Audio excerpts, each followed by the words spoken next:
반갑습니다. 귀하고 복된 주일날 하나님 앞에 예배로 나오신 우리 사랑하는 성도님들 진심으로 환영합니다. 이곳에 하나님의 놀라운 은혜와 성령의 충만한 위로하심과 또 임재하심이 넘쳐나는 귀하고 복된 예배 되기를 간절히 바랍니다. 이제 우리 그 자리에서 일어나셔서 임내송 부르면서 하나님 앞에 예배로 나가겠습니다.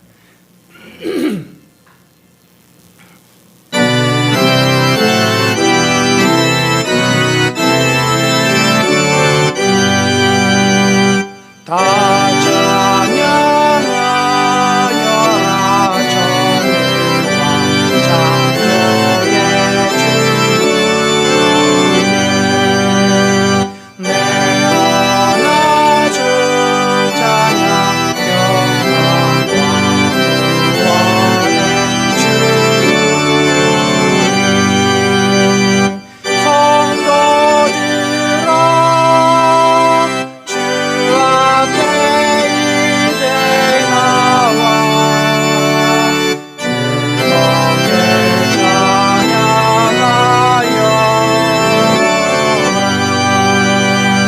다 찬양하여라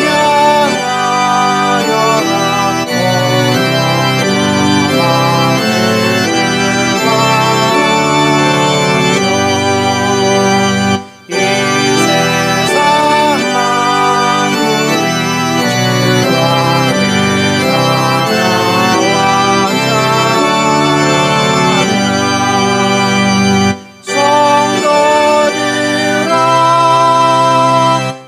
기쁘게 소리 높여 영원히 찬양하여라.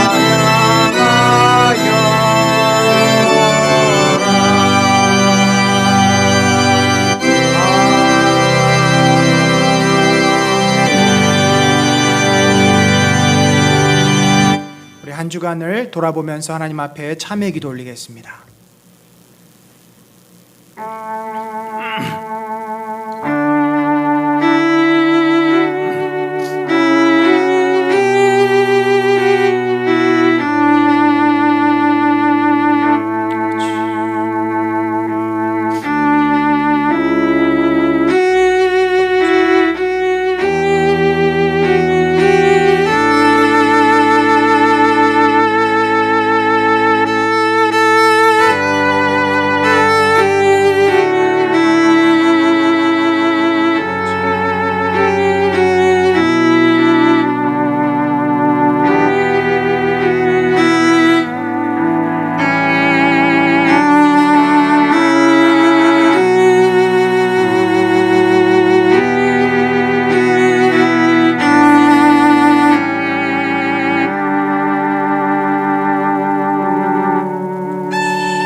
만왕의 왕 되신 여호와 하나님의 이름을 찬양합니다. 하나님의 위대하심과 크심은 온 세상에 그 어떠한 존재나 그 어떠한 신으로 일컫는 자들보다 비교할 수 없을 만큼 온전하시고 영광스러운 분이심을 고백합니다. 참으로 여호와 하나님만이 우리의 경배와 찬송과 예배를 받으시기에 합당한 참된 신이심을 고백합니다.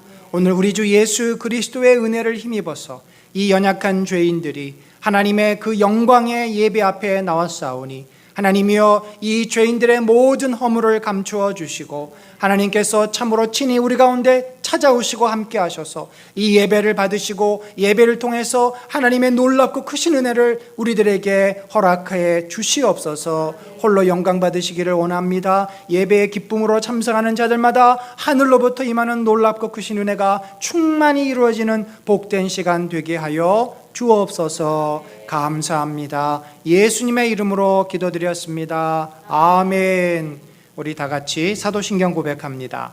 나는 전능하신 아버지 하나님 천지의 창조주를 믿습니다. 나는 그의 유일하신 아들 우리 주 예수 그리스도를 믿습니다.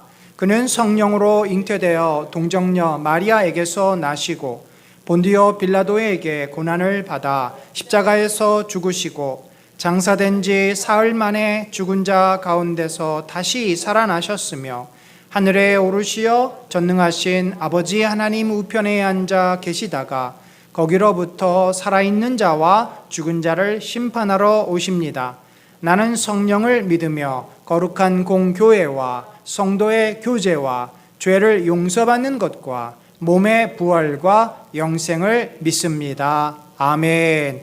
우리 자리에 앉으셔서 우리 내 갈급함, 참 우리의 인생은 참 늘 목마릅니다. 늘 마음에 갈증이 있고 부족감으로 인해서 무언가를 찾습니다. 오로지 하나님만이, 성령님만이 우리의 갈급함을 채울 수 있다는 믿음으로 이 찬양 같이 고백하기 원합니다.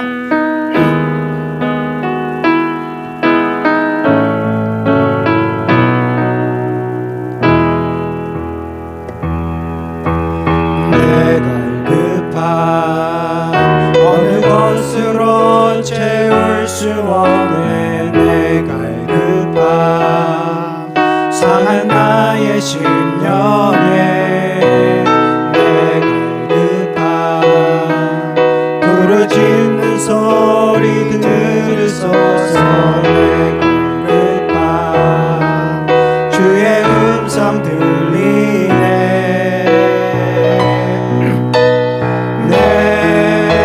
내게로 나오라.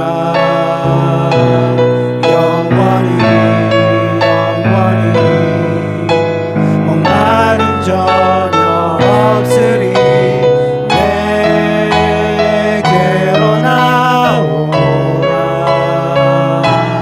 가까이 생수의 근원 대신 주께 내게로 나오라. 영원히 목마름 전혀 없으리. 내게로 나오라. 가까이 생명의 근원 대신 주께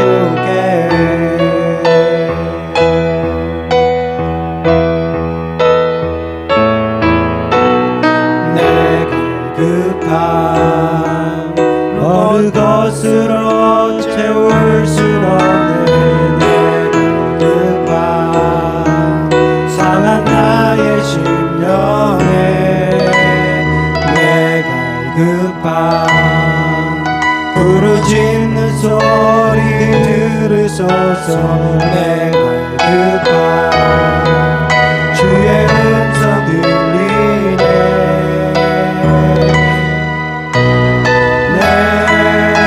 내게로 나오라. 영원히 목마름 전혀 없으리. 내게로 나오라. 가까이 생수의 근원 대신 주께 내게로 나오라. 영원히 목마름 전혀 없으리. 내게로 나오라. 가까이 생명의 근원 대신 주께. 우리 이 시간에 같이 기도하겠습니다. 참 이 사회가 우리 모든 사람들이 목말라 합니다. 갈급해 합니다. 그 무언가를 채우기 위해서 부족감으로 내 마음의 갈증으로 사람들은 많은 것을 소유하려고 하고 많은 것을 얻으려고 합니다. 그래서 이 사회에는 불공정이 생기고 갈등이 생기고 다툼이 생기고 정치인들 사이에, 경제인들 사이에, 심지어 직장에서, 가정에서 많은 아픔들이 있습니다. 하나님, 참으로 우리가 인간으로서 이 땅을 살아갈 때 하나님만이 우리의 진정한 만족이실진데, 주여, 우리 주의 백성들 진정으로 주님으로 인해서 마음의 기쁨과 만족과 감사가 넘치게 하시고, 한국교회가 이 세상의 문화를, 이 세상의 삶의 기준을 바꿔놓을 수 있는 그런 능력을 소유하게 하소서. 세상에 하나님의 사랑으로 세상이 회복되게 하여 주소서. 우리 같이 기도하겠습니다. 하나님 아버지, 참으로 우리 마음 가운데 갈등이 있습니다. 우리 마음 가운데 아픔이 있습니다. 우리 마음 가운데 목마름이 있습니다. 아버지, 이 연약함을 우리가 어찌할 수 없어서 늘 힘들어하고 지치고 낙심합니다. 하나님이여, 우리의 연약함을 아시는 주님께서 우리의 목마름을 채워주시고 우리의 아픈 마음들을 만져주시옵소서. 성령이여, 우리가 주님 안에서 온전히 회복되게 하시고 하나님의 나라와 하나님의 능력으로 온전히 서기를 소망합니다. 주여, 영혼들을 온전히 치유하소서. 한국교회가 온전한 주여 회복의 은혜가 있어서 세상의 진정한 가치와 아버지와 삶의 기준을 제시할 수 있도록 인도하여 주시고 만족과 진실을 선포하는 우리들이 될 수 있도록 인도하여 주소서. 하나님이여, 주의 은혜가 우리 안에 온전히 이루어지기 원하오니 주여 자비를 베풀어 주시고 긍휼을 베풀어 주셔서 하나님의 은혜로 이 땅의 문제가 우리 성도들이 회복될 수 있도록 인도하여 주시옵소서.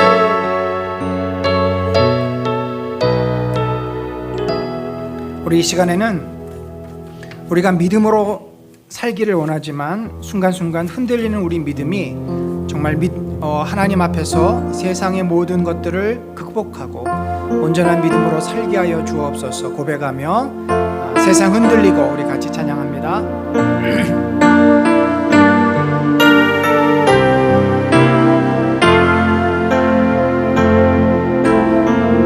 세상은 늘리고 사람들은 변하여도 나는 주를 섬기리. 주님의 사랑은 영원히 변하지 않네. 나는 주를 신뢰해.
주를 떠나고 나는 주를 섬기리. 주님의 나라는 영원히 쇠하지 않네. 나는 주를 신뢰해. 오직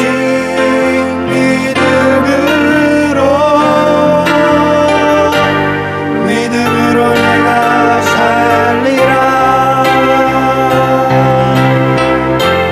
오직 믿음으로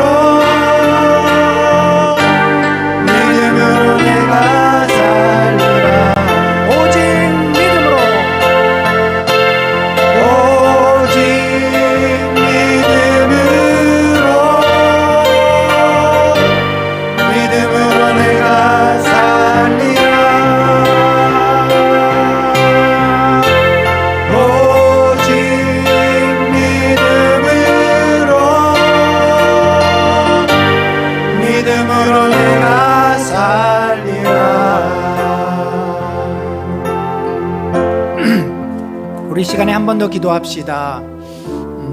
참 우리 안에 늘 연약함이 있고 흔들림이 있습니다. 그러나 우리가 이 땅을 살아갈 수 있는 것은 하나님이 나와 함께 하신다는 믿음 때문입니다. 하나님께서 우리를 지켜주시고 보호하시고 우리 가정의 주인 되시고 이 교회를 이끌고 계심을 우리들이 믿으며 고백합니다. 이 대한민국을 참으로 이 열광들과 어깨를 나란히 할 수 있는 나라로 인도하여 주시는 그 하나님의 은혜를 우리가 믿음으로 고백하며 이 시간에 같이 주께서 이 땅에 하나님의 그 놀라운 뜻이 이루어지고 이 나라를 통하여서 하나님의 영광이 드러나는 그러한 일들을 우리 성도들이 감당케 하여 주옵소서. 같이 고백하며 기도합시다. 하나님 아버지, 주여, 주의 은혜가 우리 안에 넘쳐나는 감사합니다. 하나님께서 믿음으로 우리를 세워주셨고 우리를 아버지 이 자리에서 있게 하여 주시니 감사합니다. 성령이여 믿음으로 온전히 주님 앞에서 온전히 모두가 되어지게 하시고 하나님의 말씀으로 온전히 나아가서 하나님께 아버지여 견고히 고백하며 겸손히 아버지여 우리 마음을 드리기를 원합니다. 이 땅을 고치시는 당신의 놀라운 은혜가 우리 안에 아버지 넘쳐나게 하여 주소서. 아버지여 우리가 믿음으로 고백하며 하나님을 온전히 신뢰하며 하나님 앞에 나아가기를 소망합니다. 주여 우리의 마음을 알려주시고 우리 안에 역사하시는 주님을 찬양하며 주님을 온전히 신뢰하게 하소서. 하나님의 나라 하나님의 영광 앞에 온전히 설 수 있는 저희들이 되어지게 하시고 주의 능력과 주의 은혜가 우리 안에 충만하기를 소망하고 아버지여 우리를 사용하여 주시고 하나님의 주님을 사용하여 주시고 하나님의 나라 하나님의 역사를 우리 안에 세상에 이루어지도록 아버지여 이 땅을 사용하여 주셔서 우리 믿는 자를 사용하셔서 이 땅의 주의 영광을 찬양하도록 인도하여 주시고 함께하여 주시옵소서.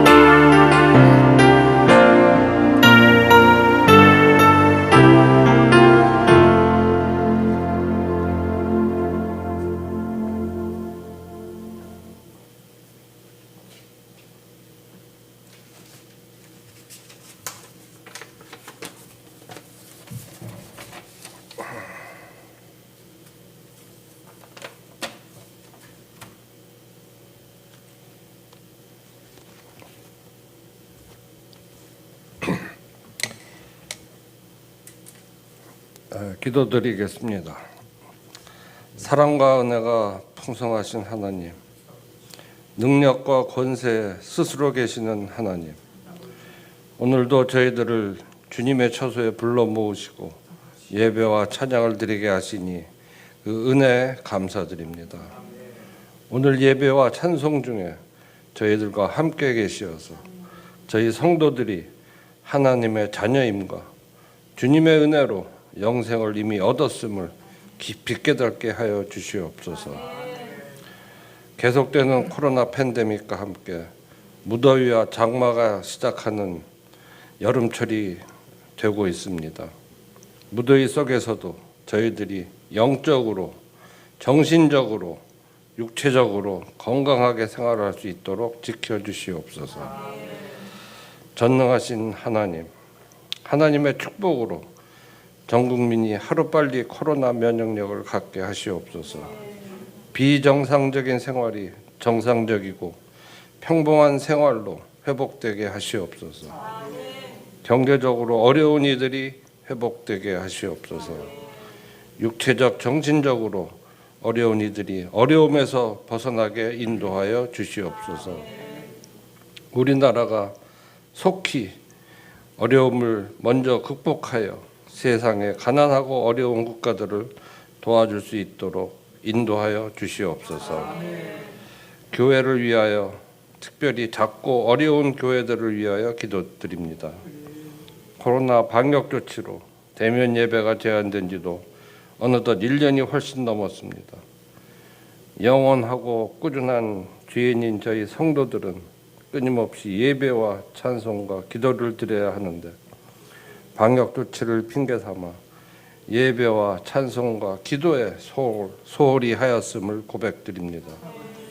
이러한 환난 속에서도 하나님의 일꾼인 목자와 선교사들은 오프라인과 온라인 등 모든 가능한 방법을 통하여서 말씀의 전파와 성도들의 영성 회복을 위하여 온갖 노력을 다하고 있습니다.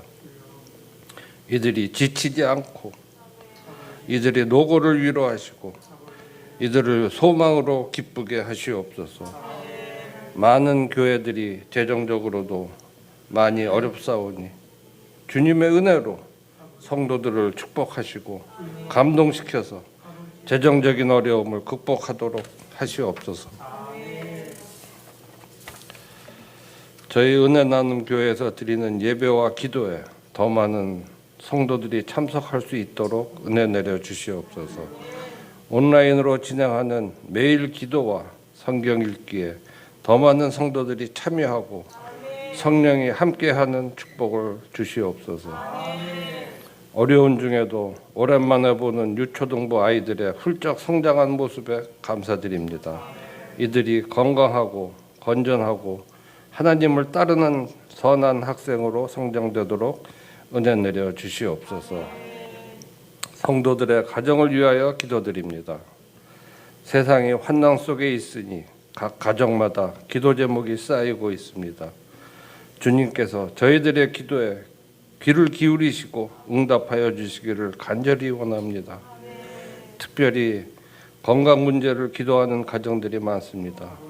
치료 방법을 찾는 가정에는 최적의 또 치료법을 가르치시고 회복 중인 가정에는 빠른 쾌유로서 축복하시옵소서. 사회 진출을 준비하는 청년들을 기억하시옵소서. 지금 세상은 보통의 청년들이 스스로 개척해 나가기가 많이 어렵습니다. 주님께서 이들의 앞길을 예비하시고 인도하시옵소서. 지난 한 주간 주신 은혜에 감사드리며 모든 말씀 살아계신 예수님 이름 받들어 기도드립니다. 아멘.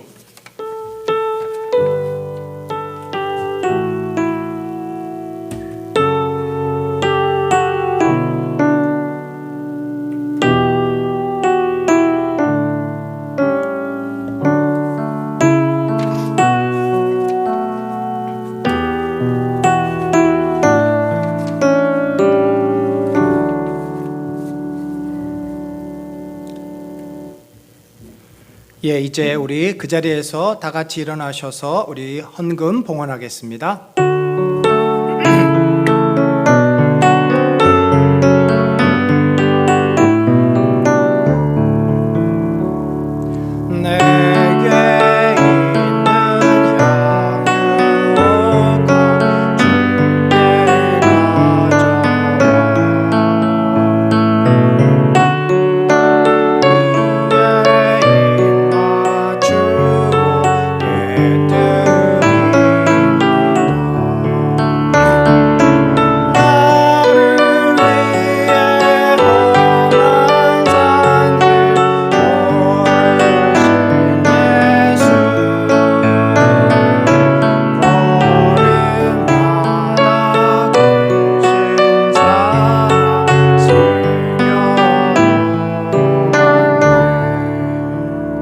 하나님 아버지 참으로 감사합니다. 우리 사랑하는 성도님들, 참 주님께서 주신 놀랍고 크신 그 은혜로 인해서 또 우리가 한 주간 동안 정말 기쁘게 또 주님 앞에 생활하며 이제 아버지 앞에 나올 때 마음의 정성을 모아 귀한 예물 올립니다. 기뻐 받아 주옵소서. 이 예물을 통해 하나님의 뜻이, 하나님의 기뻐하시는 일들이 교회 안에서 교회 밖에서 이루어지게 하시고 하나님께 영광이 되어지게 하시며 바친 손길마다 하나님의 축복과 은혜와 능력이 나타나도록, 그래서 주님 앞에 더 큰 영광 돌리는 우리 성도들 되도록 인도하여 주옵소서. 모든 말씀 예수님의 이름으로 기도드립니다. 아멘. 자리에 앉습니다. 오늘 귀하고 참 복된 주일 예배 참석하신 우리 믿음의 형제자매 여러분들을 진심으로 환영합니다. 교회에서 또 가정에서 예배드리시는 우리 모든 지체들 위해 하나님의 특별한 은혜와 사랑이 늘 넘치시기를 간절히 축원합니다. 여러분, 제가 연초에 우리 약속을 제가 해드린 적이 있습니다. 이 사무엘상 큐티 책을 무료로 드릴 뿐만 아니라 계속해서 이제 그 이후에 큐티 책도 언제까지가 될지 모르겠지만 아마도 이것이 마지막이 아닐까 싶은데, 공교롭게도 이 여호수아 책이 7, 8월 책에 나왔는데 이게 이제 제가 재작년 말인가 작년 초에 집필한 책입니다. 근데 요번에 출간이 돼서 이게 또 겹쳤어요. 그래서 이제 감사하게 출판사에서 저에게 책을 보내주셔가지고 우리 성도님들하고 같이 나눌 수 있게 됐습니다. 꼭 한 권씩 가져가 주시고요. 또 가져가서 책 집에다 이렇게 놓지만 마시고 또 매일매일 보시고 성경 본문에 대해서 자세하게 설명이 되어 있습니다. 또 보시고 이해하시고 묵상하시고 그리고 또 목장에서 교재로 잘 활용해 주시기를 바랍니다. 뿐만 아니라 우리 이승은 집사님이 기도해 주셨는데 처음에 저희가 이 30분 기도할 때는 한 20여 번 이렇게 했다가 지금 이제 1년이 다 돼가지 않습니까? 작년 9월부터 시작됐는데 한 10명 정도로 이렇게 좀 반절로 떨어졌습니다. 참 귀한 시간입니다. 우리가 이 코로나를 통과하면서 지나면서 가장 얻게 되는 유익 중에 하나가 아닌가 믿습니다. 우리 더 많은 분들이 매일 30분 기도와 20분 말씀 통해서 그 하루하루 삶 속에 주님과 동행하는 그런 축복을 누리시기 바랍니다. 우리끼리 또 인사 나누겠습니다. 좌우 돌아보시면서 반갑습니다. 환영합니다. 가정에서 예배 드리시는 분들도 반갑습니다. 환영합니다. 하나님의 은혜가 함께 하시길 바랍니다.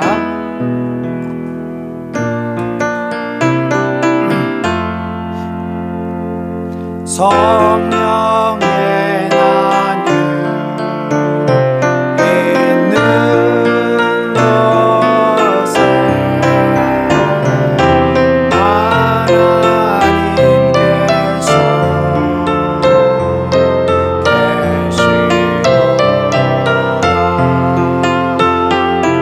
말씀에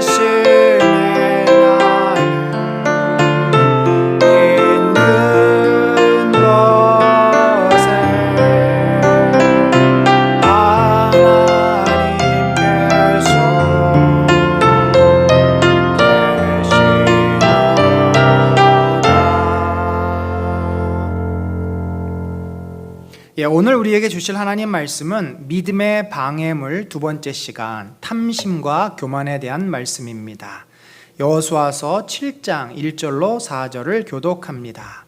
이스라엘 자손들이 온전히 바친 물건들을 말미암아 범죄하였으니 이는 유다 지파 세라의 증손 삽디의 손자 갈미의 아들 아간이 온전히 바친 물건을 가졌음이라.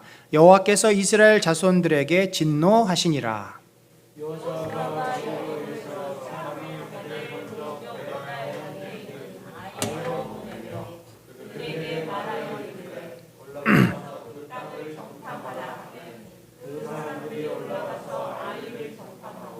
여호수아에게로 돌아와 그에게 이르되 백성을 다 올라가게 하지 말고 이 3,000명만 올라가서 아이를 치게 하소서. 그들은 소수이니 모든 백성을 그리로 보내어 수고롭게 하지 마소서 하므로 백성 중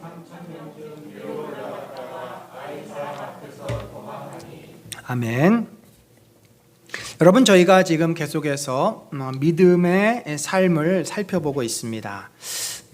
우리가 이 믿음을 가지고 산다는 것은 너무나 큰 축복입니다. 내 뒤에 정말 재벌 2세를 친구로 두고 있는 것보다 더 큰 든든함과 참 큰 용기와 힘을 얻는 삶이 아닐 수 없습니다. 하나님이 나의 아버지시고 우리가 부족함이 있을 때, 힘들 때 그분께 언제든지 기도할 수 있고, 내가 두려움이 몰려오거나 힘든 일이 있을 때마다 주는 나의 산성이요 보호자가 되시기 때문이죠. 그래서 믿음이 있다는 것은 인생을 참 용기 있게 만들고 담대하게 만들고 강하게 만들어 줍니다.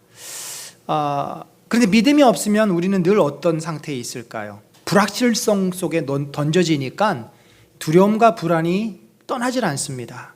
뭐가 있어도 그것이 확실하다는 보장이 아무데도 없기 때문에 이 믿음 없이 산다는 것은 참 인간에게 몹시도 힘든 삶일 수밖에는 없습니다.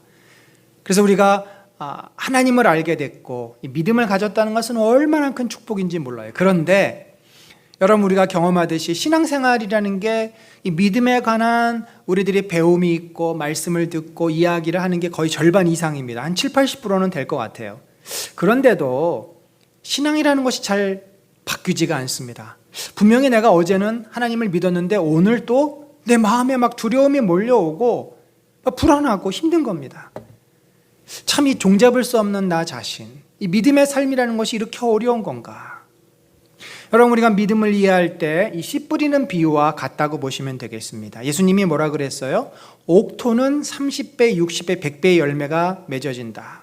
옥토에 뿌려진 씨앗, 바로 그 마음밭이 믿음의 상태입니다. 그 믿음이 자라요. 마음밭이 어떠냐에 따라서 그 복음의 씨앗은 힘차게 자라 올라갑니다. 그런데 그 마음밭에 돌이 있거나 또는 엉겅퀴 같이 그런 가시덤불이 있으면 그것이 이 복음의 씨앗, 믿음이 자라는 것을 방해해버립니다. 그래서 아무리 농부가 밭을 기경해도, 아무리 물을 주어도, 우리가 말씀을 배우고 예배를 드리고 기도 생활을 해도 내 믿음이 잘 자라지 못합니다. 여러분, 그래서 우리가 이 믿음을 가로막고 있는 방해거리들을 정확하게 이해하고 그것의 문제를 하나님께 가지고 나가서 해결하는 것만이 진정으로 내가 신앙이 성장할 수 있는 매우 중요한 방법이다. 자, 그래서 오늘 우리가 이제 이 여호수아서를 중심으로 이 믿음을 가로막고 있는 방해물들에 대해서 좀 더 살펴보고 우리의 믿음이 온전해지는 그런 은혜 시간 되기를 바랍니다. 먼저 우리가 이 여호수아서를 좀 살펴볼 때 한 가지 짚고 넘어가야 될 그런 이슈가 있습니다. 그것은 뭐냐면 이 여리고성 공격과 아이성 공격, 곧 가나안 점령 전쟁은 일반적으로 일반 역사가들이 민족과 민족, 나라와 나라 사이에 이루어졌던 정복 전쟁이 아니라 사실 세속의 역사는 다 정복의 역사입니다. 큰 문명이 일어나서 또 다른 문명을 지배하고 정복하고 또다시 정복을 당하고, 그래서 아놀드 토인비가 이것이 반복이 된다고 말하지 않았습니까? 그런데 단순히 이것을 유대 민족이 가나안의 민족을 정복한 정복 전쟁이 아니라 이것은 하나님께서 가나안 땅 거민들의 그 죄가 가득 찼음을 보시고 그들의 죄에 대해서 심판하시는 하나님의 전쟁, 심판 전쟁이라는 관점을 우리가 가지고 이 여호수아서를 이해해야 합니다. 그래야만 윤리적인 문제라든지 여러 가지 이슈들을 우리들이 해결할 수 있습니다. 자, 그 근거를 어디에 둘 수 있냐면 바로 창세기 15장 16절입니다. 내 자손은 4대 만에 이 땅으로 돌아오리니 이는 아모리 족속의 죄악이 아직 가득 차지 아니함이니라. 자, 이것을 누구에게 얘기한 거예요? 아브라함에게 하나님께서 언약을 맺으시면서 이야기하신 것입니다. 아브라함아, 봐라, 내가 너에게 주겠다고 한 가나안 땅은 지금은 여기에 많은 족속들이 살고 있다. 그런데 이 족속이 나를 알지 못하고 그 죄가 얼마나 큰지 내가 이들을 언젠가는 심판할 터인데 아직은 그때가 아니다. 4대 후에, 곧 400년 후에 내가 이들을 진멸하고 심판할 터인데 그때가 되면 너의 후손은 저 애굽에 내려가서 큰 무리가 될 것이고 바다의 모래, 하늘의 별처럼 큰 민족이 돼서 그들이 이곳으로 올라와 바로 이 족속들을 심판할 것이다. 이것이 2000년에 BC 2000년에 아브라함에게 주신 언약이었고 하나님은 그 언약대로 약 400~500년 후에 BC 1500년 어간에 모세를 통해서 이스라엘 백성을 출애굽하셔서 가나안 땅에 들어가며 가나안 땅을 정복하는 정복 전쟁이 아니라 심판하는 심판 전쟁을 하게 하신 것입니다. 여러분, 우리가 가나안 백성들이 얼마나 큰 죄를 졌길래 하나님께서 저들을 심판하실까라고 생각해 볼 수 있습니다. 그 신명기를 보시면 너희가 가나안 땅에 들어가서 이러이러한 죄를 짓는 자는 다 돌로 쳐 죽이라라고 죄명과 죄에 대한 그 죄값을 치르는 방법까지 자세하게 기록되고 있는데 그 바로 신명기에 기록된 죄가 이미 가나안 땅에 만연된 팽배한 죄입니다. 뭐 말할 수 없는 죄들이 있죠. 살인, 폭력, 압제, 인권유린, 말할 수 없는 죄들이 있지만 그 가운데 가장 잔인하고 극악한 죄는 뭡니까? 인신제사를 드리는 죄죠. 그것이 보편화되어 있어요.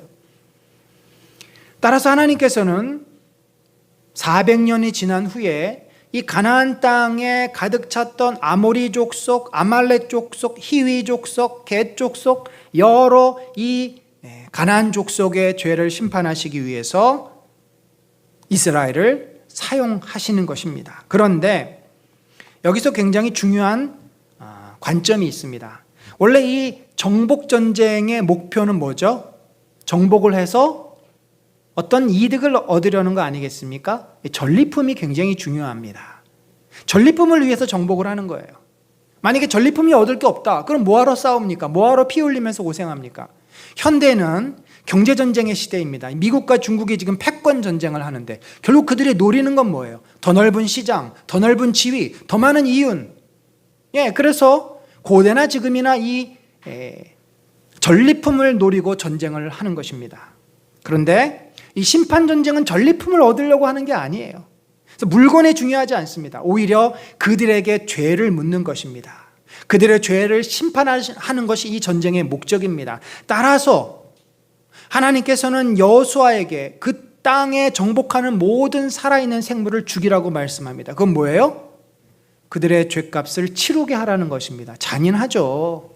얼마나 잔인한 것입니까? 그런데 하나님의 입장에서, 정의의 입장에서 보면 죄는 분명히 죄값을 치루어야 되고, 하나님의 처음에 인간과 정하신 죄의 기준이 뭐예요? 내가 언약을 깨고 선악을 알게 하는 나무를 먹는 날에는 정령 죽으리라. 이 죄의 삭은 사망입니다. 그래서 우리가 이 심판 전쟁을 상식적인 윤리 기준으로 판단하면은 안 됩니다. 여호수아서에 보면은 이 성과 그 가운데 있는 모든 것은 하나님께 온전히 바쳐라라는 말이 있어. 이 바친다, 이 헤렘이라고 하는 단어는 여러 가지 의미로 번역이 됩니다. 바치다, 구별되다, 헌신되다, 그리고 멸망되다. 그러니까 이것은 하나님께 구별되어서 바치는 건데, 이 바치는 대상이 죄가 없으면 그것은 하나님의 축복을 받는 대상이 되고, 이 바치는 대상이 죄가 있으면 하나님으로부터 멸망을 받게 됩니다. 놀라운 것은 이 바쳐지는 대상이 사람일 때는 그가 심판을 받아야 되지만, 은이나 금이나 물건이 될 때는 그것이 거룩해져서 구별이 되니까, 세상 것과 구별이 되어서 하나님의 것으로 드려지게 됩니다. 여러분, 우리가 제사 제도가 사실은 이 헤렘의 그 근원을 두고 있어요. 제사라는 게 뭐예요? 내 죄가 원래 하나님께 바쳐져야 되는 거 아닙니까? 내가 죄인이니까, 이스라엘 백성이 죄를 졌으니까 그들이 헤렘의 대상이 되는 겁니다. 그들이 진멸을 당해야 돼요. 그들이 하나님 앞에 가서 죄값을 치루어야 돼요. 그런데 하나님께서는 그들과 언약을 맺으셨습니다. 내가 너희를 진멸하지 않겠다. 너희는 내 백성이 될 것이다. 대신에 너희가 내 백성의 지위를 유지하기 위해서는 나를 여호와로 경외하고 너희의 죄를 용서함 받는 이 제사를 드려라. 그래서 내가 헤렘의 대상이 아니라 동물에게 내 죄가 전가돼서 동물이 헤렘이 되는 거예요. 동물이 진멸당하는 겁니다. 이것이 제사제도의 원리예요. 더 나아가서는 예수 그리스도가 왜 오셨습니까? 바로 이 헤렘 때문에 오신 것입니다. 히브리서 기자는 동물로는 너희의 그 죄를 완전히 없앨 수가 없다. 매번 바치는 동물의 제사로는 인간의 죄가 없어질 수 없다. 따라서 단번에 예수 그리스도께서 하나님 앞에 제물로 바쳐짐으로 그가 헤렘당한 거죠. 그가 진멸당한 겁니다. 그가 십자가에서 모든 저주를 대신 짊어지고 죽임을 당한 거예요. 그래서 그를 믿고 받아들인 우리에게는 진멸이 없는 것입니다. 그래서 이 하나님은 굉장히 정확하신 분이고, 하나님은 진실하신 분이고, 이 공평의 잣대를 모든 인간에게 대시는 거예요. 그러면 이것이 이스라엘 백성에게도 마찬가지입니다. 이스라엘 백성이 언약을 안 지키면 하나님이 이스라엘 백성에는 다 봐주셨는 줄 알아요? 아니에요. 이스라엘 백성이 북이스라엘이 하나님을 배반했을 때 아수르에게 멸망을 당하게 하시고, 남유대가 하나님을 결국 배반했을 때 기회는 주지만 결국 그들이 배반하면 바벨론에게 이 헤렘을 당하게 하시고, 예수님 당시에는 로마 제국에 의해서 또 진멸당하게 하시지 않았습니까? 역사적으로 유대인들이 이 진멸로 인해서 죽은 수가 어마어마할 것입니다. 본문은 이 부분을 굉장히 강조해서 이야기합니다. 그런데 이 바친 것 중에서 만약에 그 바쳐진 것이 하나님께 구별이 되었는데 그것을 도적질하거나 그 물건에 손을 대면 어떻게 돼요? 그 손댄 자도 바쳐진다는 거죠. 그러니까 하나님께 드려야 될 것을 내가 가져가 버리면 그 가져간 자가 진멸의 대상이 된다는 것입니다. 그래서 하나님께서 21절에 보면은 그 성 안에 있는 모든 것을 온전히 바치되, 이건 뭐예요? 구별해서 그들을 다 몰살시키라는 것입니다. 은금은 하나님께 드리고 나머지 모든 생명은 남녀노소를 불문하고 소와 양까지 온전히 진멸하라. 다 죽이라는 것입니다. 후에 아말렉을 이긴 사울에게 바로 하나님께서 이러한 똑같은 말씀을 하셨는데 그가 어떻게 했어요? 양과 소를 보니까 너무 아까운 거예요. 아니, 이 양과 소 가져다가 키워서 먹으면 얼마나 좋겠어. 그래서 사울은 하나님의 말씀에 불순종해서 소와 양을 살려놓습니다. 물론 핑계를 대죠. 당신께 제사를 드리기 위해서 살려놓은 겁니다. 그런데 그게 아니라 탐심 때문에 그런 거죠. 사실 오늘 본문에 아간이 지은 죄나 사울이 지은 죄가 다 일맥상통합니다. 여러분, 그렇기 때문에 우리가 이 죄를 지어놓고 여러 사람을 죽인 연쇄살인을 저질러 놓고 무기징역 혹은 사형을 받은 자를 그 인간적으로는 우리가 불쌍히 여기지만 그 사람의 죄에 대해서 죄값을 치르는 것에 대해서는 아무도 이를 달지 않습니다. 마찬가지입니다. 하나님이 세워놓으신 공의의 입장에서 이들이 지은 죄 때문에 해렘당하는 것에 대해서 우리는 윤리적인 어떤 문제를 제기할 수가 없습니다. 이것은 모든 인간에게 공평한 것입니다. 오히려 하나님은 그 기준을 우리가 감당하기 너무 어려우니까 피할 길마저 주셨잖아요. 그것이 바로 예수 그리스도 복음인 것입니다. 복음이 없으면 우리는 다 해렘당하는 존재예요. 구약의 역사가 그렇고 신약도 마찬가지입니다. 그래서 우리는 끊임없이 복음을 전해야 되고 사람들을 구원해내지 않으면 그들의 결국 그들의 죄 때문에 하나님을 인정하지 않고 탐욕을 부리고 내가 하나님처럼 산 죄 때문에 그들은 결국 해렘을 당할 것입니다. 여러분, 이 가나안 심판 전쟁은 하나님의 전쟁이기 때문에 자신들의 군사력으로나 힘으로 할 수 없습니다. 여호수아 성이 어떻게 붕괴됐어요? 하나님의 놀라운 지혜와 능력으로 붕괴된 것 아닙니까? 따라서 이 심판 전쟁의 매우 중요한 태도는 하나님을 온전히 신뢰하고 하나님 말씀에 순종하는 것입니다. 믿음과 순종이 이 심판 전쟁의 핵심입니다. 그런데 이 두 번째 전투, 아이 전투에서 문제가 발생합니다. 어찌 보면은 이 문제를 반드시 극복하지 않으면 결코 이 심판 전쟁을 수행할 수 없은 매우 중요한 문제였고, 매도 빨리 맞는 것이 낫다고 하나님께서 이 아이성에서 이 문제를 터지게 함으로써 이스라엘로 하여금 이 이슈를 다루고 그리고 그 다음 심판 전쟁을 할 수 있게 하신 것입니다. 자, 이 아이성 전투에서 무슨 일이 벌어졌습니까? 이스라엘 백성은 이 아이성 전투에서 당연히 승리할 줄로 알았습니다. 아니, 왜냐하면 이미 그들은 여리고성에서 하나님의 놀라운 능력을 경험했을 뿐만 아니라 아이성 자체가 여리고성보다는 훨씬 작아요. 정확한 비교는 할 수 없지만 적어도 본문에 아이성 사람들이 12,000명, 남녀가 12,000명이라고 하면 2만 명이 넘지 않는, 그러니까 그냥 조그만한 성이에요. 여리고성은 훨씬 거의 10만 명에 가까운, 10만 명이 넘는 큰 성이었고 여기는 그냥 작은 성입니다. 따라서 이스라엘 백성들은 당연히 하나님께서 우리를, 저 아이성을 우리에게 주셨어 라고 생각하고 믿고 그리고 갔는데 어떤 일이 벌어졌습니까? 성문을 열고 아이성 사람들이 뛰어나오는데 그들의 손에는 뭐가 있어요? 칼과 창이 있습니다. 그리고 그들은 덩치들이 큽니다.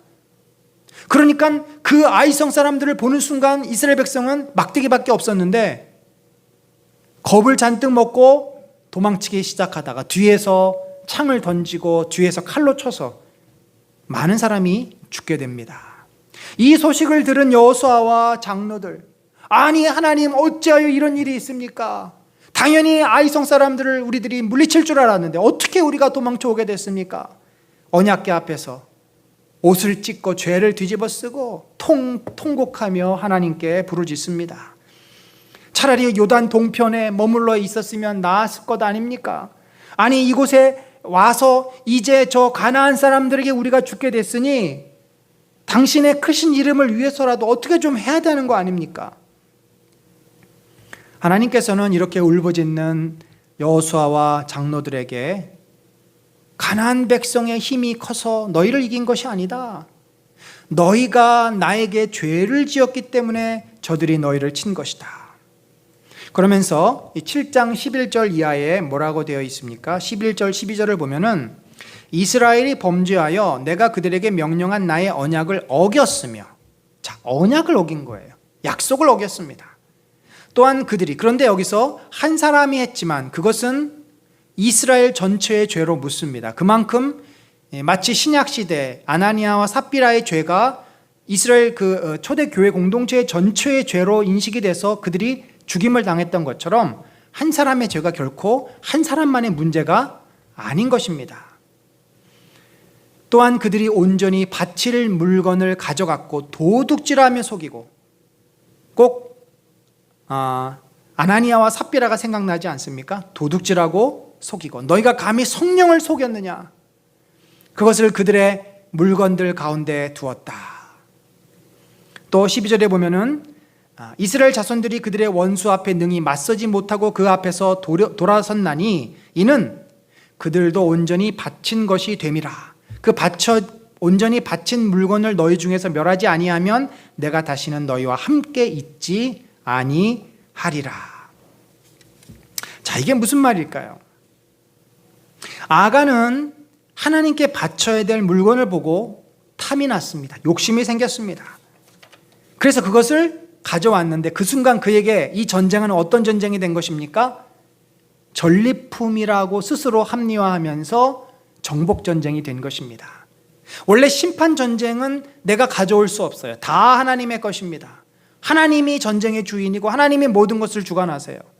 그런데 정복전쟁은 각 군인들이 가서 싸운 만큼 자기들이 얻은 만큼 자기 것이 됩니다. 그러니까 이 순간 아간의 그 탐심으로, 아간의 불순종과 아간의 죄로 이 전쟁이 갑자기 정복전쟁이 돼버린 것입니다. 따라서 하나님은 그들과 함께하지 알죠. 정복전쟁에는 하나님이 함께하시지 않습니다. 그러니까 당연히 이스라엘은 강한 군사력을 가진 아이를 이길 수 없었습니다. 아간은 나중에 잡혀서 21절에 이렇게 고백을 합니다. 내가 노략한 물건 중에 신할 산의 아름다운 외투 한 벌과 은 200세겔과 그 무게가 50세겔 되는 금덩이 하나를 보고 탐내어 가졌나이다. 탐냈다. 갖고 싶어서, 욕심이 나서 내가 그것을 가졌나이다 라고 이실직고를 하게 됩니다. 사실 이 은 200세겔, 금 50세겔을 요즘 돈으로 환산해 보면 약 2천만 원 정도 되는 값어치입니다. 그러니까 어떻게 보면은 사실 뭐 적은 돈은 아니지만 목숨을 걸 만큼 또 그렇게 큰 돈도 아니에요. 뭐 몇백억 하는 거, 몇십억 하는 것도 아니고, 이 2천만 원 때문에 아간은 자기 자신뿐만 아니라 그 가족들이 다 몰살당하는 그런 큰 불행을 겪게 됩니다. 자, 우리가 그러면 여기서 질문을 할 수 있죠. 야, 이 아간이 왜 이렇게 욕심을 냈을까? 왜 이렇게 어리석은 짓을 했을까?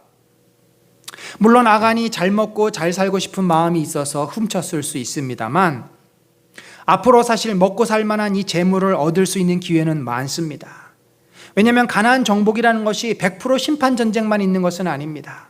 하나님께서 또 어느 경우에는 그 물건을 전리품으로 얻게 하십니다. 왜냐하면 그들도 그 땅에서 먹고 살아야 하기 때문에 앞으로 수많은 지역을 그들이 정복하면서 그 땅에 거주하게 될 텐데, 사실 이 물건을 보면 아간의 동기를 이해할 수 있어요. 만약에 그가 당장 배가 고프거나 먹을 것이 필요했더라면 그 아이성 사람들의 창고를 뒤져가지고 먹을 것을 가져왔다든지 양과 소를 잡아왔을 터인데, 곡식을 들고 왔을 터인데 그러지는 않았습니다.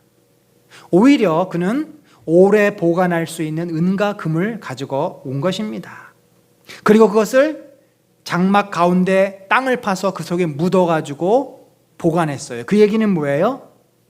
비상금, 재산으로 보관하려고 한 것입니다. 그러니까 이 비상금, 재산은 뭐예요? 나에게 무슨 일이 있으면 내가 이것을 가지고 그 문제를 해결해야지. 이 재산이라는 것은 당장 쓰지는 않아도 내 마음에 든든한 거 아닙니까?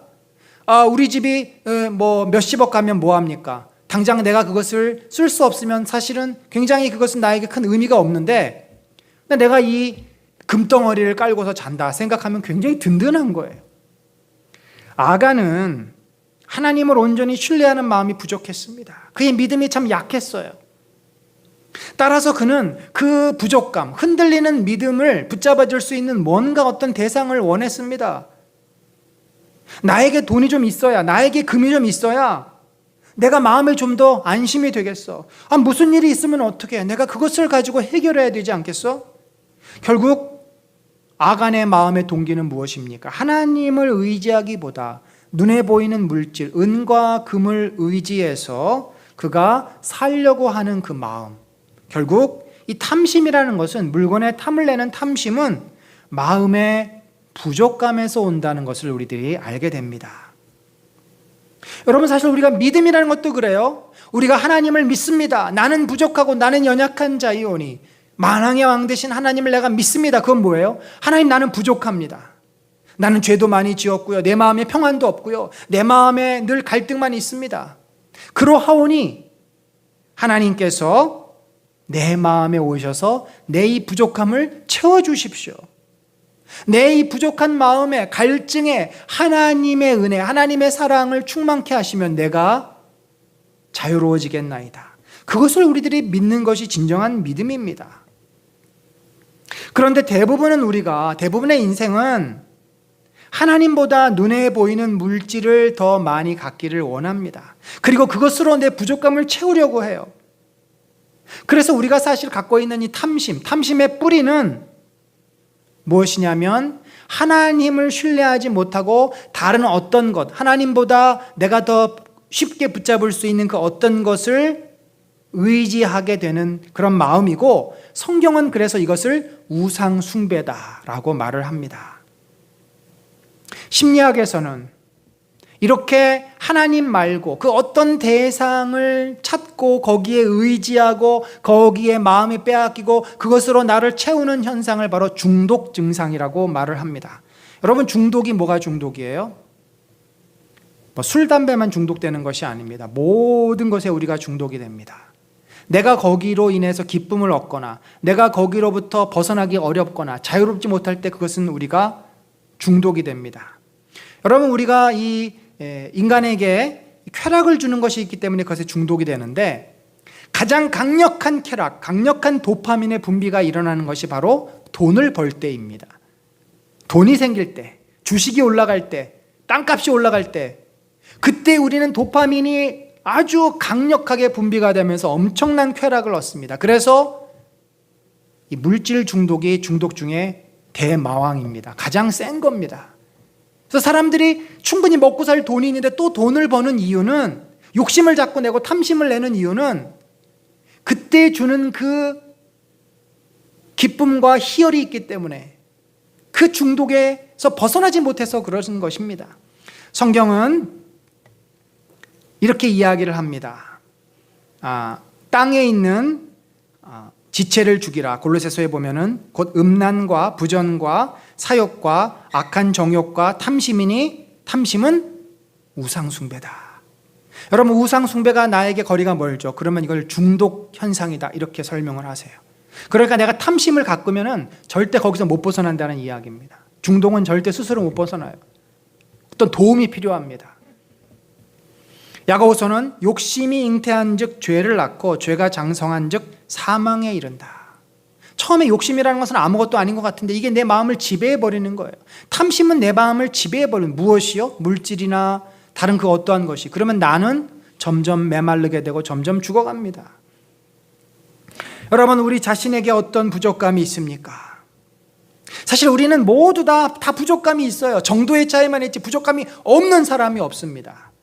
어떻게 보면 그 부족감이 있으니까 하나님께 나오게 된 것입니다. 문제는 그 부족감에 무엇을 채울 것인가 하는 문제인 거죠. 하나님의 은혜로, 하나님의 사랑으로, 하나님의 말씀으로 내가 그 부족감을 채우면 나는 충만해지고 자유로워지고 평안해집니다. 그 중독 증상에서 벗어나게 돼요. 그게 영성입니다. 그런데 내가 만약에 하나님으로 채우지 않고 다른 어떤 것으로 채우면 그 밑빠진 독에 물을 붓는 것입니다. 악순환을 우리는 멈추게 할 수 없어요.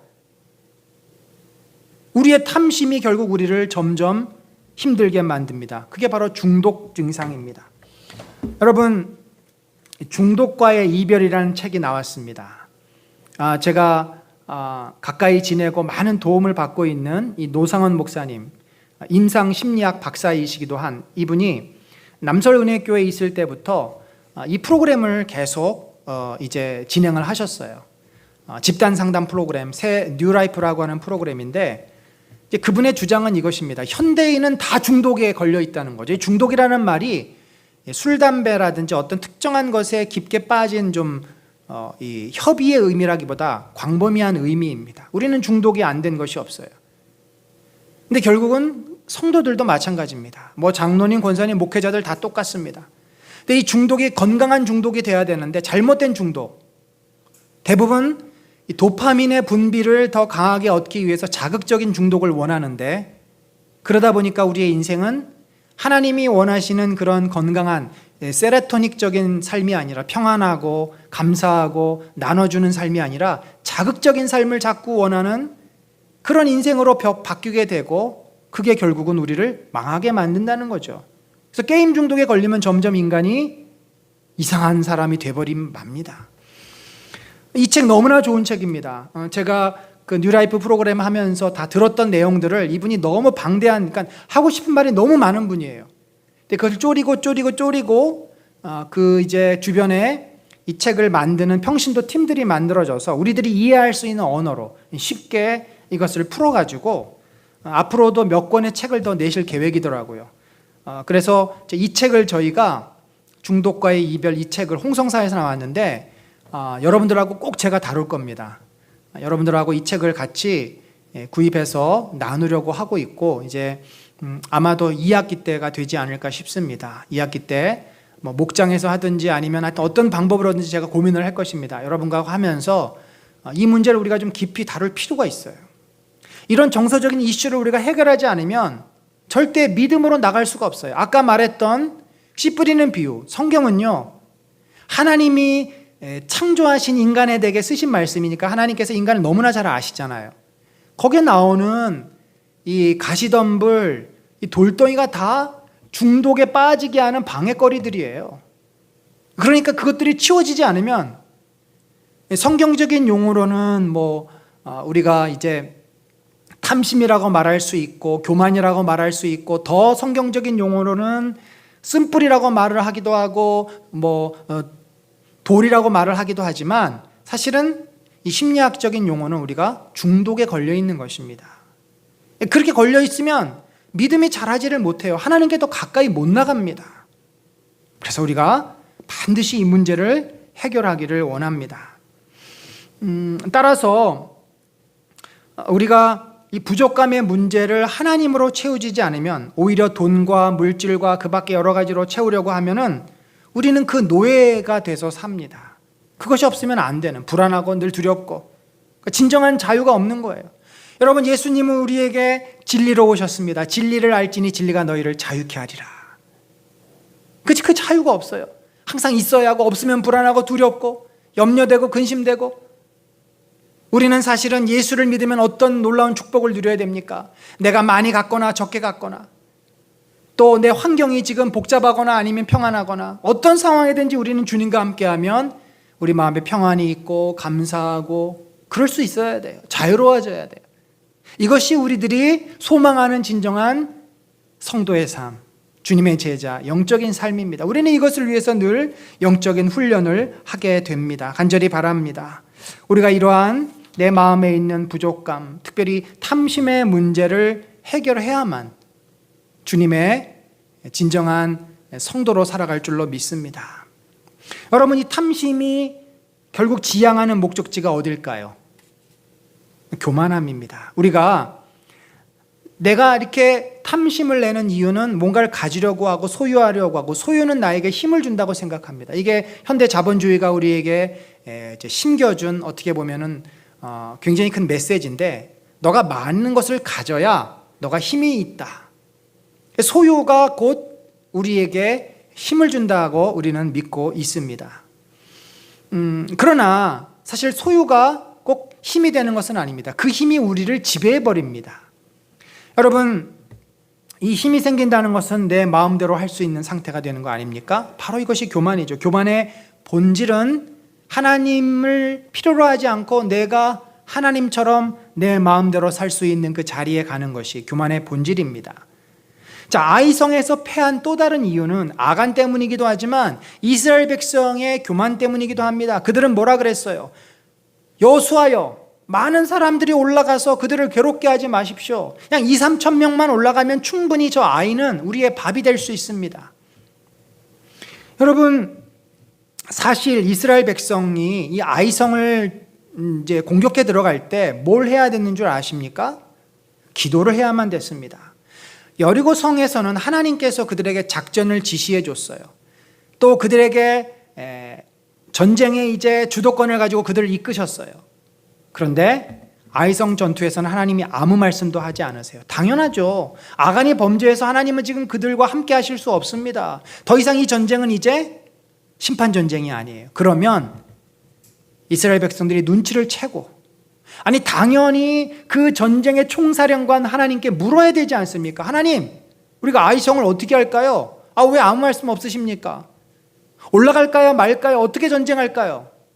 그러면 반드시 하나님께서 너희에게 큰 죄가 있느니라, 내가 너희와 함께하지 않을 것이다 알려주셨고, 그 죄 문제를 해결한 후에 아이성을 치도록 하셨을 것입니다. 그런데 그들은 어떻게 했어요? 스스로 하나님께 묻지 않습니다. 하나님을 필요로 하지 않습니다. 스스로 판단합니다. 충분히 우리가 올라가서 이길 수 있어. 자, 여러분, 이것이 교만의 시작이에요. 매우 무서운 것이죠. 여러분, 언제 사고가 나는 줄 아십니까? 언제 문제가 생기는 줄 아십니까? 20년, 30년 무사고 운전하던 사람, 20년, 30년 아무런 사고 내지 않고 숙련된 기술자가 언제 사고 나냐면 바로 당연히 그렇게 될 것이라고 안심하고 있을 때, 나태할 때, 긴장의 끈을 놓을 때, 그럴 때 사고라는 것이 일어납니다. 당연히 그들은 하나님께 물어야 합니다. 하나님, 우리가 어떻게 할까요? 이 전쟁은 여호와의 전쟁입니다. 그런데 그들은 묻지 않습니다. 당연히 스스로 판단합니다. 그 마음엔 어떤 생각이에요? 하나님께서 당연히 우리와 함께 하실 거야. 저 아이성 사람들은 우리에게 게임이 안 돼. 그런데 하나님은 그들과 함께하지 않으셨습니다. 아마도 이스라엘 백성들 마음속에는 마치 자기들이 무슨 어벤져스라도 된 것처럼 우쭐해지는 그런 마음을 가진 것 같습니다. 그래서 아이성 사람들을 우습게 생각합니다.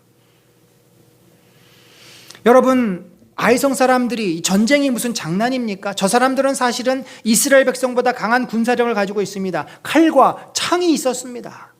이스라엘 백성은 무기가 없어요. 막대기가 전부예요. 돌이 전부예요. 그러니 전쟁이 붙었으면 사실은 이스라엘은 나가 떨어집니다. 이 가나안 땅의 정복 전쟁이 무슨 만화처럼 그들이 다가서면 성문이 열리고 그 성 사람들은 다 도망가고 죽고 이러는 만화 같은 전쟁이 아닙니다. 거기에는 분명한 치열한 싸움이 있고 병법이 필요했고 하나님의 놀라운 역사가 필요했던 것입니다. 사실 하나님께서 이스라엘 사람들을 도와주셨기 때문에 그들이 가나안 거민을 이길 수 있는 것이지, 하나님의 도움이 없으면 어찌 그들이 가나안 땅을 정복할 수 있었겠습니까? 이스라엘 백성은 여리고성의 승리에 도취해서 너무 전쟁을 쉽게 생각합니다. 바로 교만한 마음의 결과물입니다. 결국 나중에 그 아이성 2차 공격 때 보면은 어떻게 공격하게 돼요? 자, 이 사진에 보면은 가운데 있는 것이 아이성이죠. 남쪽에 거무스름한 것이 아이성 지금 그 자리입니다. 그 북쪽에 이제 이스라엘 백성이 쳐들어와요. 그러니까 유인계를 쓰는 겁니다. 쳐들어왔는데 성 안으로 들어가지 않고 성 앞까지 안 가고 다시 도망치는 척 하면서 아이성 사람들을 끌어냅니다. 유인계를 씁니다. 그러다가 이 아이성 좌측에, 서쪽이죠. 서쪽 진영에 매복을 시켜놓은 이스라엘 백성이 아이성으로 들어가서 성에 불을 놉니다. 자, 그러면 여기에 벌써 유인계를 썼죠. 매복을 했죠. 그다음에 불을 놓는 또 병법을 쓰죠. 그러니까 고대 이 전쟁에서 나오는 모든 전술들이 다 동원이 된 것입니다. 이 사람들이 평가한 최약체 이 아이성을 침공하기 위해서 이런 놀라운 병법이 사용이 됐습니다. 여러분, 전쟁은 어느 것 하나도 쉬운 것이 없습니다. 그런데 그것을 이스라엘 백성은 쉽게 생각하고 당연히 이길 것으로 알고 또 거기다 하나님께 묻지도 않고, 바로 이것이 인간의 교만한 모습입니다. 우리가 이 19절이 생각이 나는데, 교만은 패망의 선봉이요 거만한 마음은 넘어짐의 앞잡이다. 이 잠언 말씀. 여러분, 교만이 뭡니까? 내가 하나님이 되려는 마음 아닙니까? 내가 하나님이 되면 하나님은 더 필요 없습니다. 하나님 말씀을 무시합니다. 내 생각대로 삽니다. 그러니까 인간이 교만해지면 하나님의 존재도 부인하게 되고 하나님의 말씀도 거부합니다. 결국 내가 하나님이 돼서 가장 무서운, 교만이야말로 우상 숭배 중에 우상 숭배가 됩니다. 여러분, 이 만화를, 이 이미지를 제가 이제 인터넷에서 찾았는데, 저 사람이 거울을 바라보면서 무엇을 지금 생각하고 있는지 보이시죠? 자신의 진짜 모습을 보지 못하고 자신보다 과대한 자기를 생각하는 겁니다. 물론 우리가 과소평가할 필요 없어요. 나를 왜곡하고 축소해서 볼 필요 없어요. 그러나 나를 너무나 과대하게 생각하고 내가 마치 왕이 된 것처럼, 왕으로서 살고 싶은 그 욕망으로 왕이 된 것처럼 생각한다면 그것 또한 문제입니다. 여러분, 우리 마음속에 늘 저렇게 왕이 되고 싶은 마음이 있습니다. 내 마음대로 살고 싶은 마음이 있습니다. 그래서 우리가 치열하게 싸우는 겁니다. 내가 죽고 나는 왕이 아니야. 나는 죄인이야. 하나님이 내 왕이야. 예수 그리스도가 내 왕이야. 우리는 영적으로 치열하게 싸우면서 하나님 앞에 겸손히 꿇어 엎드릴 수 있을 때 하나님에 대한 신뢰, 하나님에 대한 믿음을 가질 수 있게 됩니다. 사랑하는 성도 여러분, 이제 말씀을 맺습니다. 우리가 지난주와 오늘 이어서 우리의 믿음을 방해하는 두려움, 탐심, 교만에 대해서 살펴보았습니다. 여러분, 우리가 이 땅에 발을 붙이고 사는 한 이러한 것들로부터 완전히 자유로울 수가 없어요. 우리 모두는 이것 때문에 늘 힘듭니다. 갈등합니다. 다만 이 방해거리들을 얼마나 잘 극복해내느냐의 과제를 우리가 안고 삽니다. 방법은 뭘까요? 우리 안에는 찾을 수 없습니다. 우리 안에 있는 이 부족감과 탐심과 교만한 마음을 내가 스스로 어떻게 할 수가 없어요. 그래서 우리는 거의 100% 중독에 빠지게 됩니다. 무언가를 찾게 되고 무언가를 의지하게 돼요. 그러면 우리가 이 문제에서 어떻게 자유로워질 수 있을까요? 바로 하나님에게 더 가까이 나아가는 것입니다. 하나님과 더 긴밀하게 지내면서 하나님의 은혜를 순간순간 구할 때, 하나님의 손길을, 예수 그리스도의 손길을 내가 더 느끼고 붙잡을 때 우리는 그 힘든 순간순간을 이길 수 있는 것이죠. 내 힘으로가 아니라 주님의 은혜로. 그래서 여러분, 두려움이 몰려올 때는 어떻게 해야 돼요? 우리가 두려움에 빠져버리면 이성을 잃어버리고 그 두려움에서 벗어나기 위해서 몸부림을 치게 됩니다. 두려움이 몰려오면 평소에 훈련이 되어 있어야 돼요. 하나님께로 도망쳐야 돼요. 하나님께로 도망쳐야 그 두려움에서 빠져나올 수가 있습니다. 하나님의 품 안에 달려가야 돼요. 탐심의 마음이 올라오면 어떻게 됩니까? 그 물질에 대한 집착에서 벗어날 수 있도록, 그리고 하나님이 내 마음을 채울 수 있도록 우리가 하나님께 나를 열어놔야 돼요. 개방해놔야 돼요.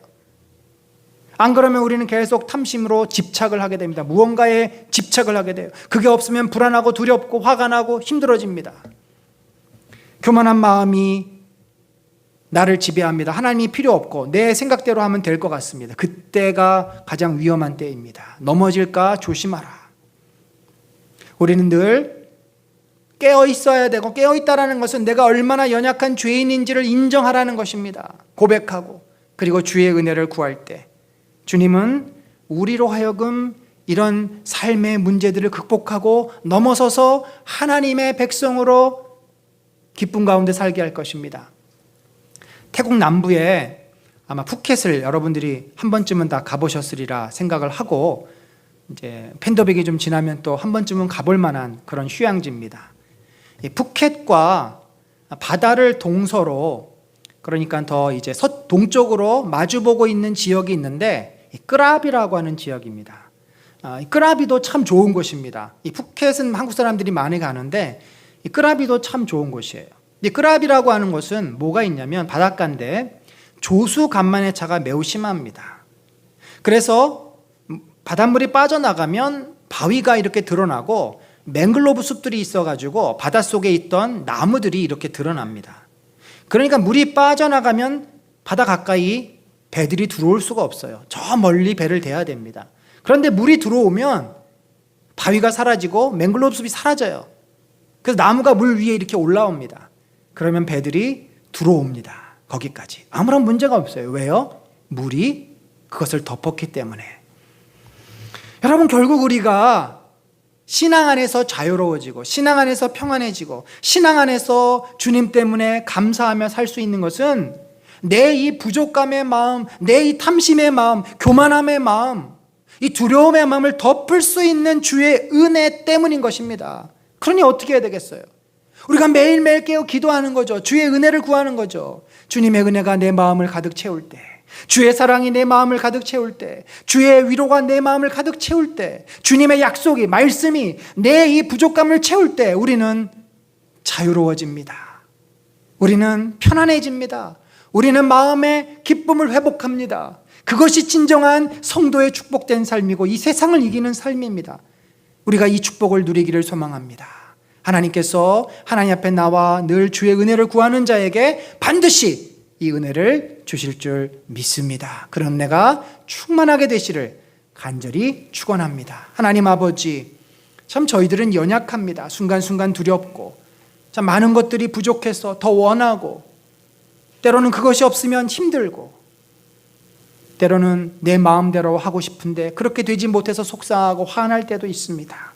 주의 연약한 인생들 하나님께서 그러나 주의 놀라운 은혜로, 성령의 충만하심으로, 주님의 위로와 사랑으로 우리를 덮으셔서 우리가 이 모든 것들을 넉넉히 이길 수 있는 믿음의 자녀들이 되게 하여 주옵소서. 지금은 우리 구주 예수 그리스도의 놀라우신 은혜와 하나님 아버지의 무한하신 사랑과 성령님의 감화 감동 교통하심이 참으로 내 마음을 활짝 열고 하나님의 은혜와 성령의 충만하심과 주의 위로 앞에 나를 개방하고 주를 받아들이며 그 은혜로 살기를 작정하는 심령 위에 지금부터 영원까지 함께 하실지어다. 아멘.